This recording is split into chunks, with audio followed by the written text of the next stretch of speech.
Justices, I have one final witness, Roderick Dean.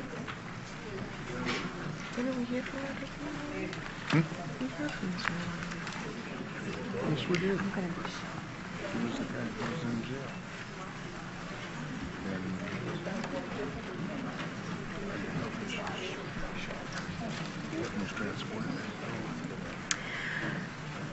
Do you promise to tell the whole truth, nothing but the truth, so help you God? Yes, ma'am. Thank you. You're welcome. Can you please state your name for the record? Roderick Dean. And Mr. Dean, where do you presently reside? I currently live on 3413 Carondelet Street in Uptown, New Orleans. And you are a resident of New Orleans? Yes, I am. And how long have you lived in New Orleans? Since June of 2003. And where were you at the, or how were you impacted by Hurricanes Katrina and Rita? Well, in ways perhaps too numerous to enumerate, but long story short version, you know, I lost my home, I lost my freedom, I felt like I was kidnapped by PD and so forth and locked in the prison system without access to courts and so forth. All of my local voting rights and everything, I just felt were trampled upon by the hurricane and the lack of preparation by the officials afterward or before. Where were you displaced to? Well, aside from the fact that I felt like I was kidnapped by the NOPD, I was lastly displaced to Louisville, Kentucky. And tell me about your experience with voting here in New Orleans. Do you consider yourself an active voter? Yes, I do. And do you have any experience running for office here in New Orleans? Yes, I do. I ran for mayor of New Orleans in 2006 in the April primary. And were you successful? No, I lost to the incumbent mayor, Ray Nagin. And tell me what the right to vote means to you as an individual. Well, as Ms. Wright so eloquently stated before, it basically means everything, freedom versus slavery. You know, our ancestors died and struggled hard for long fought battles just so that we would have the right to participate in the elections here in the United States. While you were displaced to Louisville, Kentucky and other areas, did you maintain an interest in politics and in the business that was being conducted among politicians here in the city of New Orleans? Yes, I did. At the time, I was living in a FEMA hotel in Louisville, which I established as it was my home, my domicile at the time, my displaced domicile, and but it also had a dual purpose, serving as my campaign headquarters for my mayoral race in the city of New Orleans. So while outside New Orleans, you maintained an interest in what was happening here? That's correct, yes. And while you were away, how were you able to vote and actually participate, if at all? Yes, well, it was very logistically hard and difficult because I was almost 1,000 miles away, my campaign headquarters and stuff, and the electorate was displaced all around the country with concentrations in Houston, various cities of Texas, around Louisiana, Georgia, Atlanta, Memphis, and so forth. And so this was my electorate, this was my constituency that I was reaching out to for support in winning the race for mayor. So I had to basically just shuttle from my campaign headquarters in Louisville, Kentucky, to Houston, to Dallas, to Baton Rouge, to New Orleans, to Atlanta, to Memphis, just so that I could actually participate in debates with the displaced voters in the city of New Orleans. Now, did you participate in voting by absentee ballot while displaced? I had attempted to vote by absentee ballot. I had obtained an absentee ballot well ahead of the race because I didn't know where I was going to be, you know, whether I would be in the state of Louisiana at the time of the election or not. So I had actually obtained a ballot to participate by absentee voting. However, I was in Louisville and I lost my ballot ahead of the election. There was not an opportunity for me to receive another absentee ballot, and it resulted in my having to drive from Louisville to New Orleans on the day of the election in order to vote. So you physically drove right before the election from Louisville to New Orleans to Yes. cast your ballot. Yes. And how much expense did you incur doing that, roughly? I'd say about $500-600. And how long did it take you? It took me approximately 12 hours in driving time from Louisville to New Orleans, plus additional rest and stuff. 18 to 24 hours travel each way. Can you tell the justices why you were willing to expend that time and energy to make that long trip in order to participate in the elections here?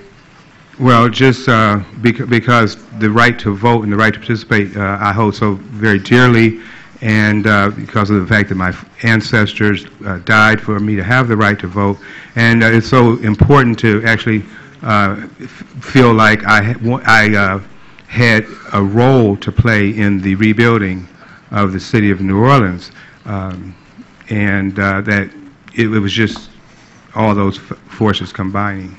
So for you, the right to vote was directly connected to the process of rebuilding and reconstruction of the city, having some say in how that would be done. Absolutely, not the least of which would have been to the reestablishment of the criminal justice system, the broken criminal justice system, yes.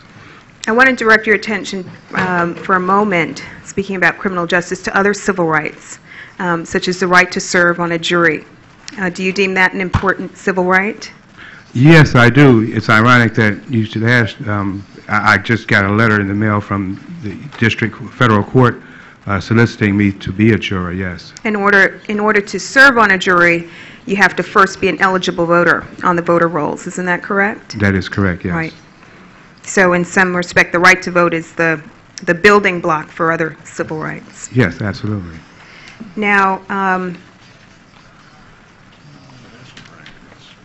had there been satellite voting in Louisville, would you have been inclined to cast your ballot there in Louisville? Most definitely. There were displaced voters in Louisville.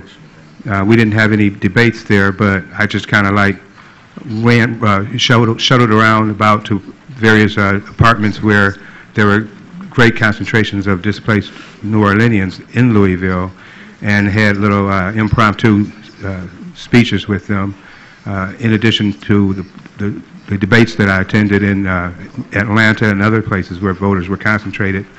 And I met with those voters, and a lot of them were unable to participate because for whatever they didn't have money, finances. They were busy trying to rebuild their lives. They had jobs. They couldn't leave their jobs in order to return to the city to vote. They did not have absentee ballots. They didn't know where their polling places were. In my conversations with these displaced voters. Okay. Now, let me direct your attention to exhibit number 4. Excuse me, before we move to the exhibit, could we get a point of clarification? Yes. In Louisiana, is the right to serve on a jury dependent upon being a registered voter, or are there other bases upon which someone could be chosen to be part of a jury pool? Is that a question that I should answer for the justices or direct to the witness? It's a question for the witness. Okay. Now, you've had experience serving on a jury before? No, I've never served. I just mailed back a questionnaire last week for jury duty at federal level. Okay. Have you ever actually been sat within a jury pool? No, I have not. Okay. And so this questionnaire required that you answer certain things about yourself. Do you recall what kinds of questions you were asked? Vaguely, you know, I'm still suffering it's not but traumatic stress by Katrina, so I don't really have all the ideas that were in the questionnaire in my mind, but they were basically just civics type questions, you know. So a medical issue may be one reason that ultimately you won't be able to serve on the jury that you've been called for. True. Right. But as a preliminary matter, the fact that you are an eligible voter is the reason why you were called for jury duty, correct? Yes, and I have, while displaced, maintained a local address with the post office. Okay, thank you. I want to direct your attention to exhibit number 4. Are you able to see what that is? Yes, ma'am. What is it? It looks like a sign posting outside of the polling place indicating that polling place no longer exists at that location. And is that sign covered up by brush, a little bit difficult to see? Yes, it is obscured somewhat. And that's a polling site that's not being used, correct? Correct, yes. And this appears to be the only sign directing any voter that may have turned out that that site's not being used and directing them elsewhere, correct? Yes, ma'am. Is this reflective of the kind of problems that you visualize when you return to the city to actually vote and participate in elections here in the city? Yes, it was. That was one of the main themes that the displaced voters brought to my attention, that, you know, their previous polling places no longer existed because those neighborhoods did not exist, and they had no way to ascertain where they should vote. For myself, my polling place is at the Augusta Homes apartment building, which is in mid-city, central city area, which was unaffected by Katrina. So my polling place did not change, but those of my constituents that I was counting on for support did change, yes. Okay.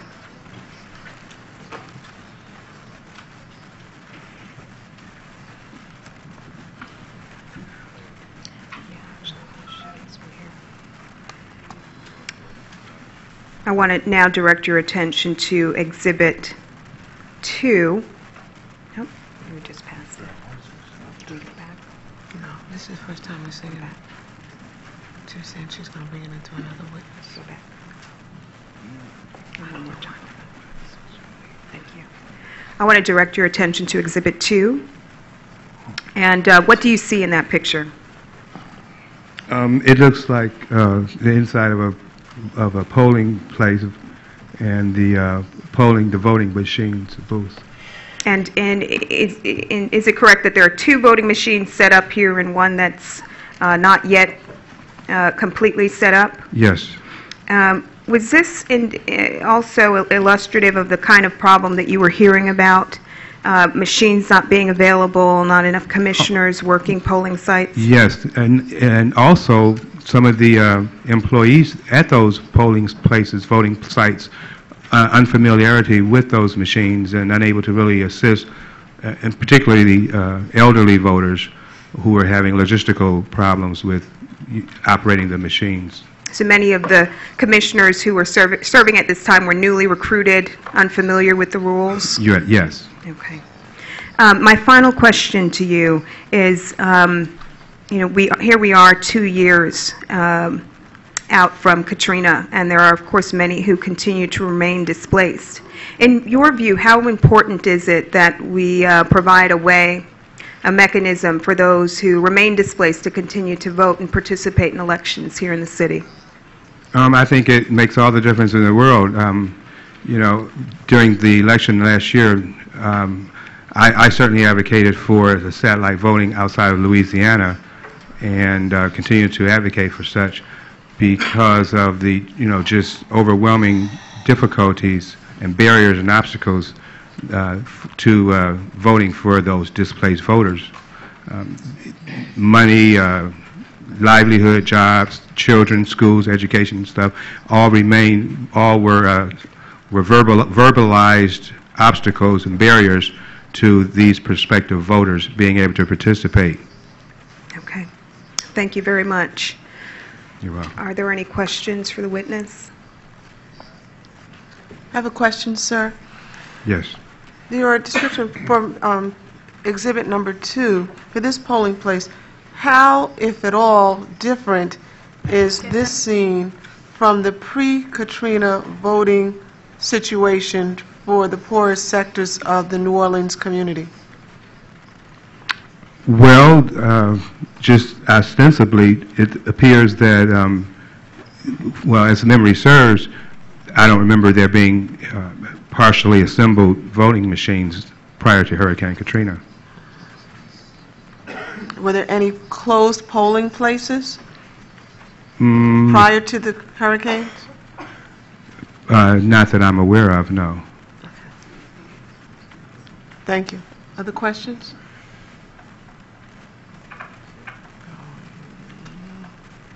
think there's no further questions? Thank you. Thank you. Please.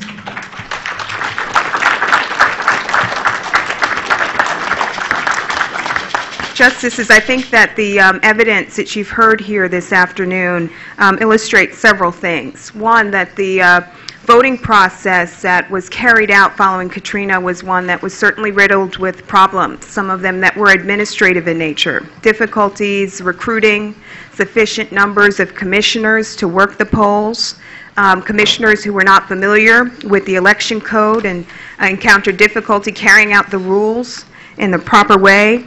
Tremendous confusion among voters about their proper polling place location, poorly marked and poorly advertised polling sites, voters who did not receive adequate notice about polling site changes, and difficulties with the absentee balloting process.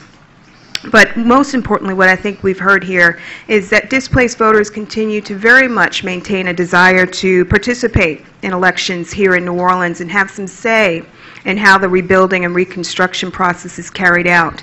And there was certainly a better way for these elections to be held. I think elections following a desire, as the witnesses have said, are critical. Some have argued that the post-Katrina elections are perhaps the most important in this city's history. And thus it's very important that displaced voters have some say in who's sitting at the table making very important decisions about how this city will survive and be rebuilt after the disaster. It's very important to have uniform standards in place as far as how long do you delay an election, if and when you delay an election, and what circumstances are necessary in order for an election to proceed. Most importantly, I think we've heard that it's very important to really have in place rules that guarantee and preserve access for persons who remain displaced. And I think both witnesses share the view that out-of-state satellite voting was absolutely critical in the post-Katrina context, that there were many displaced voters in places like Kentucky and Texas, Tennessee, and Georgia who would have had more direct and meaningful access to the ballot box had there been a place for them to go in those areas to cast their ballot. And that although some endured and were willing to endure tremendous burden and expense driving from their displaced location back to Louisiana to vote, that at the end of the day is truly an unreasonable burden. So I thank you for hearing the evidence and hearing from the witnesses today. Thank you.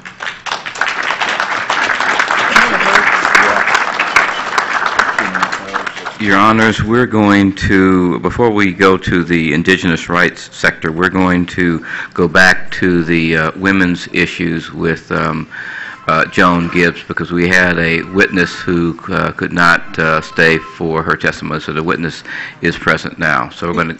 Before we go there, can we take a break, please? You would suggest 10 minutes? I'll go to 7, but... All right, 7 minutes. I'll advocate 12. 7 minutes, break. Thank you. It's breaking. You can't sit and listen to all of that. Right here. Red once in a while, just for You probably know more about photography. Okay, you have my stuff. I have no idea No, but I where mean, one of those things, that's all. Okay, when I get to the questions about how.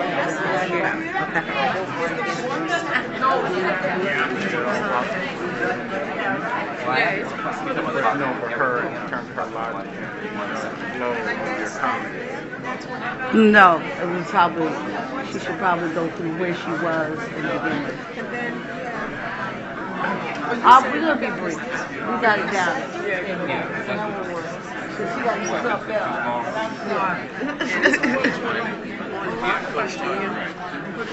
I can't tell you how many questions. I have to control that. That Kwame has to No, you know, yesterday they were saying, I have 3 questions. Blah, blah, blah, blah, blah. It was getting out of control because everybody had right, that's what we're trying to do. We can't restrict it. Let me just say, they are having everyone have whatever. A copy. I'm talking about. Well, let me just say, I was figuring that maybe some of this stuff can be fed through a, what do you call that, a scanner and be produced on a PDF file. It's on a PDF file, and as long as somebody comes in and buys, then they can access Me? if we really need it. Water and My decaffeinated position coffee. is that you hold. Hey, y'all done had it? They done had everything. She had regular coffee. Oh, I know that. And then they had water out the high school. I'll be one of y'all.